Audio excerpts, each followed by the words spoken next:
17 ফেব্রুয়ারির শপথ, 18 ফেব্রুয়ারির সূচনা। একদিনের ব্যবধানে বাংলাদেশের রাজনৈতিক সংস্কৃতিতে যেন শুরু হলো এক নতুন বার্তা। মঙ্গলবার 17 ফেব্রুয়ারি মন্ত্রিসভার শপথের মধ্য দিয়ে তারেক রহমানের নেতৃত্বে বিএনপি সরকার আনুষ্ঠানিকভাবে দায়িত্ব নেয়।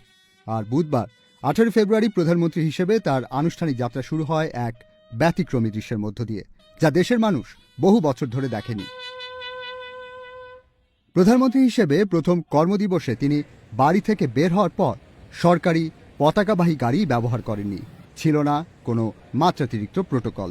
গাড়ি বহরে চোখে পড়েনি অযথা নিরাপত্তা প্রদর্শনী বা শক্তির অহমিকা। বাংলাদেশের রাজনৈতিক সংস্কৃতিতে অতীতে বহুবার দেখা গেছে কোনো প্রধানমন্ত্রী বা ভিভিআইপি চলাচলের সময় গুরুত্বপূর্ণ সড়ক বন্ধ করে দেয়া হয়। সাধারণ মানুষকে ঘণ্টার পর ঘণ্টা জ্যামে আটকে থাকতে হয়। নিরাপত্তার নামে নাগরিক দুর্ভোগ যেন হয়ে উঠেছিল এক অঘোষিত রীতি।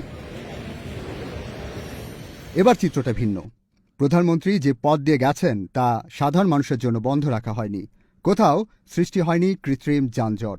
বরং আগের দিন শপথ শেষে ফেরার পথে তেজগাঁও প্রধানমন্ত্রী কার্যালয়ের সামনে তিনি নিজেই প্রায় আধা ঘণ্টা যানজটে বসেছিলেন, যা সামাজিক মাধ্যমে ব্যাপক আলোচনার জন্ম দেয়। এই দৃশ্য অনেকের কাছে প্রতীকী। ক্ষমতার প্রদর্শনের বদলে সহনশীলতার বার্তা। শপথের পরই তিনি ঘোষণা দেন তিনি এবং তার দলের সংসদ সদস্যরা সরকারি সুবিধা অনুযায়ী শুল্কমুক্ত গাড়ি ও প্লট গ্রহণ করবেন না। বাংলাদেশের রাজনৈতিক বাস্তবতায় এটি একটি বড় বার্তা। রাষ্ট্রীয় সুযোগ সুবিধা নিয়ে জনমনে যে প্রশ্ন বা বিতর্ক দীর্ঘদিন ধরে রয়েছে, তার প্রেক্ষাপটে এ ঘোষণা নতুন এক দৃষ্টান্ত হিসেবে বিবেচিত হচ্ছে। আনুষ্ঠানিক কর্মযাত্রার শুরুতে তিনি যান জাতীয় স্মৃতিসৌধে। মহান স্বাধীনতা যুদ্ধে শহীদদের প্রতি শ্রদ্ধা নিবেদনের মধ্য দিয়ে শুরু হয় একজন রাষ্ট্রনায়কের অগ্রযাত্রা।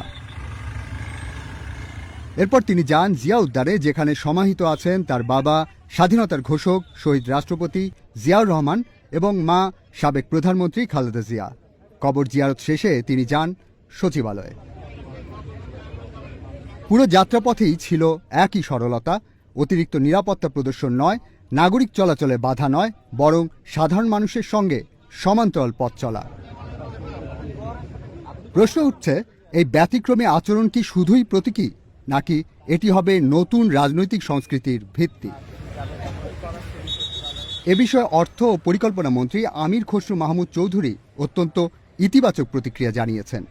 একই সুর শোনা গেছে পানি সম্পদ মন্ত্রী শহীদুদ্দিন চৌধুরী অ্যানির কণ্ঠেও।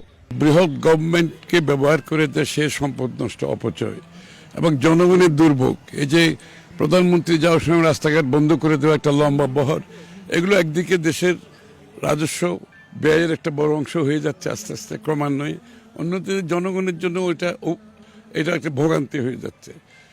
একটা স্বাধীন গণতান্ত্রিক দেশে এটা তো আমাদের মাথায় রাখতে হবে যে আমরা নিজেরা খরচ কম করতে হবে। দেশের মানুষের জন্য যত বেশি সম্পদ আমরা জমাতে পারি ততগুলো আমরা ব্যয় করতে পারবো। অন্যদিকে দেশের মানুষের ভোগান্তি যত কমাতে পারি, মানুষের স্বস্তিতে থাকবে, কাজ করতে পারবে। জনগণের জন্য তো করতে হবে সবকিছু, দেশের জন্য।